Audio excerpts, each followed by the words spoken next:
Kim, first of all, maybe you could just tell us, how happy is Samantha to be single once again and back in New York City? Well, she ended the first film being single, which I thought was the way it should have ended the series, that she should not be in a relationship.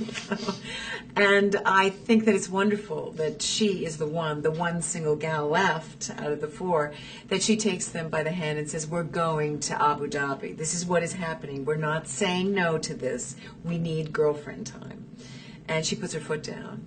She's not going to hear anything else, especially not from Charlotte.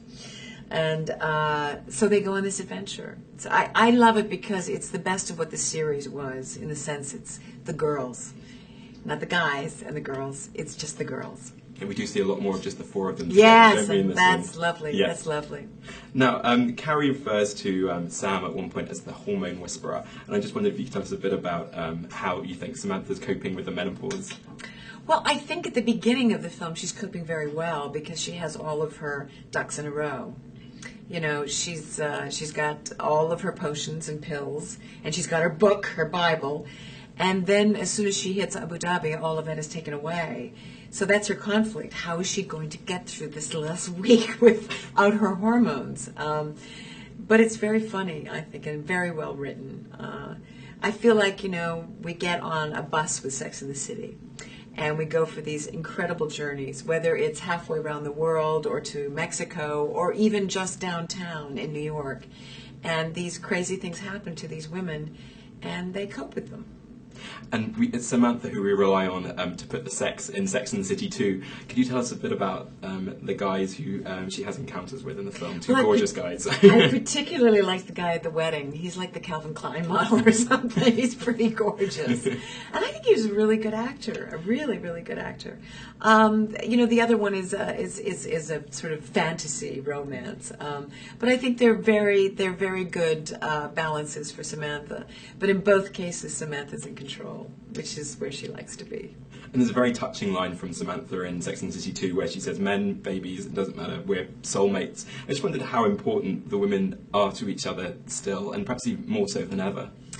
I think women coming together is a very special thing. It's a very powerful thing, because that kind of support is something that you don't always get from a man, and you don't always get from a family member. And I think that's because you choose your friends. And if you're smart, you choose wisely. I've always had girlfriends in my life that I could call in at any time of the day or night. I haven't always had that with my family. I mean, ultimately, yes, I do. But my girlfriends are there for me. They're in my life on a daily basis. So I treasure them. And Sex and the City is an international phenomenon, and a lot of the production team have become as famous almost as the cast. Patricia Field, I'm thinking of in particular. What was one of your favourite outfits from the film? I particularly like the Cleopatra-inspired desert outfit. Oh, absolutely, me too. And I'm just about to play Cleopatra in Liverpool, so I was very inspired by it. I just thought all of the outfits, but particularly the bathing suits, were phenomenally, all handmade, all hand-stitched. And we had this amazing fingernail designer, this Japanese gal. Her name is Naomi Yasuda. And she specifically made individual nails for Samantha for each outfit, which we brought to Morocco and pasted on. We kept losing them. It was such a pain in the butt. We had to do another take because one of them would fall off. But that's the kind of detail that goes into Sex and the City. Well, they looked great on screen, and I have to say, I noticed. Were they extraordinary? Yeah, extraordinarily amazing. And we're very much looking forward to you coming back to the UK for Antony and Cleopatra, as you mentioned. Me too. What's sort of the big draw for you to come back? I know it's actually your geographical roots as well, isn't it? Well, you know, I consider myself a British Canadian, and I've never become an American citizen. I love America, but I am a British Canadian. That's my heritage, and I feel very proud of it and don't want to give that up.